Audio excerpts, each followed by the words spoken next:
Hello, it's Phillip Taylor speaking from Richmond Green Chambers in London.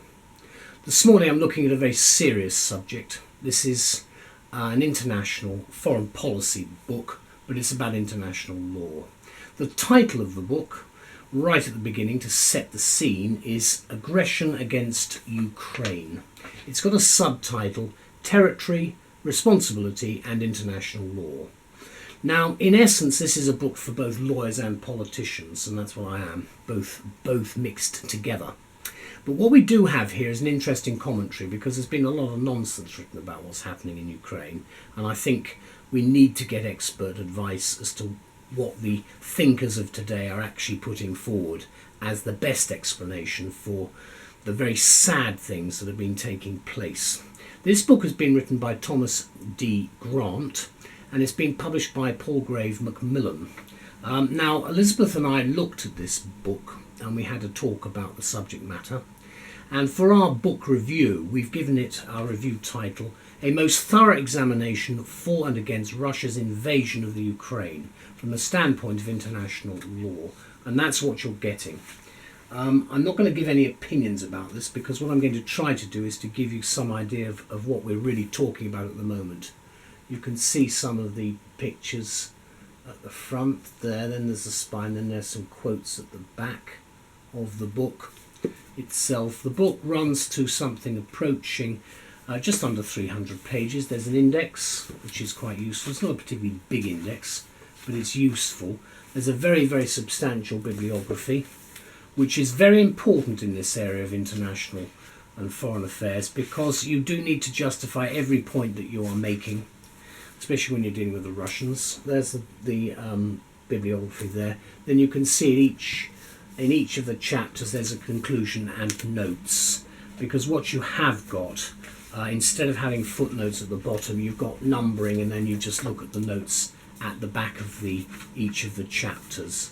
The front of the book is there, and then after that you've got the basic structure of the contents, setting out the theme. The preface is where Grant explains the germination of the book and where we've been going with all of the other problems we've had in the last 20 years or so. Then it's listed here as February the 23rd, 2015, when he wrote the preface.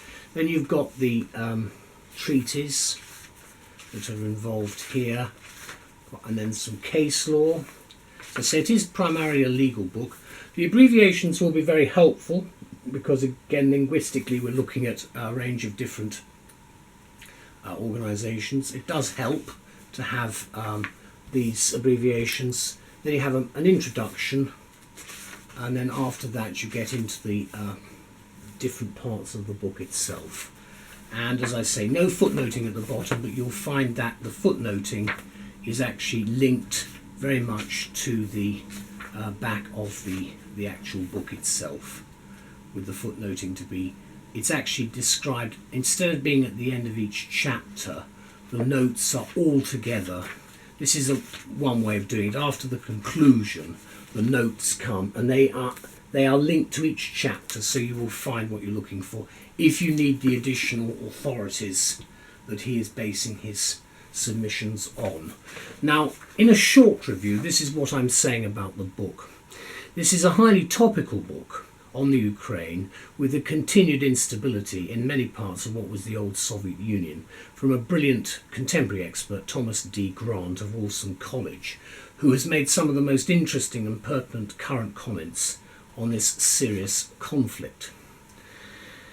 And Grant does make it clear that the conclusions and opinions in the book are mine and do not necessarily reflect those of any of the persons or institutions mentioned.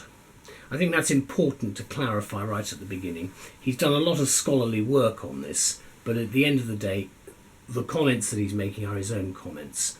Yes, we're very glad that Grant has shared his substantive and balanced analysis of what has been going on in Ukraine with us all at a time when there's so much confusion over what are the facts.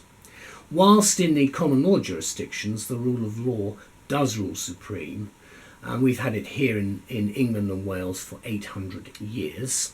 It is not the case, of course, elsewhere, unfortunately, especially if those who run certain regimes continue to have no respect for some basic human rights. So international lawyers need to refer to such works as this, the aggression against Ukraine, which in our view counteract some of the blatant lies which currently do the political rounds. So we welcome Grant's informative aggression against Ukraine, which marks a stunning shift in attitudes in this 400-odd page book of what is well-researched detail. As I've indicated, he's justified what he said, which I do think is very important in foreign affairs and anything to do with international debate. Ever since the end of the Second World War, it has been recognised and understood that the borders of states must not be the object of forcible change by other states, but just how enforceable is such a concept or agreement. And we know where the history of that comes from. You just have to look at what happened pre and post First World War to understand the way things were carved up, even after what had happened in the 19th century. So you can understand in the 21st century we are trying to set some basic standards, and that's really where we're moving towards, I think, in terms certainly of foreign affairs. At least I would like to think so.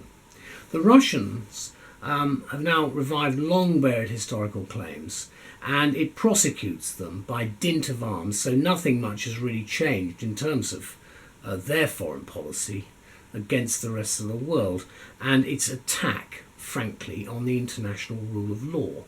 And from the annexation of Crimea in March 2014 and the subsequent armed incursions in eastern Ukraine under colour of separatist movements in Donetsk and Luhansk, the challenge is not just one state's territorial integrity, but what outs in jeopardy the general settlement on which international law for almost 3 generations has relied upon. And those basically are the views in the book which are being put forward with, I think, very concise, authoritative expertise. So this is the settlement which has enabled human rights and modern institutions of international law to flourish. And it's Russia's unfortunate domestic rejection of human rights and its new geopolitics of territorial seizure here that should be seen not in isolation, but as connected foreign policy developments, and thereby a challenge to us all in international law and global public order at large, because frankly what they're doing is they're taking on world public opinion and they're getting away with it. And unfortunately, like, you can use the word appeasement or anything you want, but the day will come when you have to say enough's enough. We haven't arrived at that yet, but we are moving towards it, unless there's a little bit more flexibility from Russia, and it does not look like there's going to be any of that for some time to come. So let me conclude by saying, for these reasons alone, it is our view that Grant's book deserves a full read for his observations for the future of this region, clearly noted by the democratic countries of Europe. And it's not just a couple of serial despots here who pick and choose what parts of human rights they would like to follow, because international law has to be bigger than that. And obviously, since the creation of the Convention on Human Rights after World War II, some respect should be paid to it, even though there are views by many people that in fact the convention needs some change. At least we have that convention. President Putin, please note. And with that, just show you the book again. It's not an attack on Russia or Putin, this book. It's trying to set out what has been happening. There it is. Trying to set out what's happening. Domestic order, international order, and mechanics for change. You can see where we're going. And as I've said before, let me just remind you, the index at the back, then you've got the bibliography, then you've got the notes, and then you've got the main text in the middle, which is well worth trying to read all the way through. It's not the easiest book to read, I have to say, but it's certainly, I think, a tremendous contribution to what the problems are at the moment. And this subject matter is not going to go away. So thank you to all concerned for an excellent book. Bye-bye.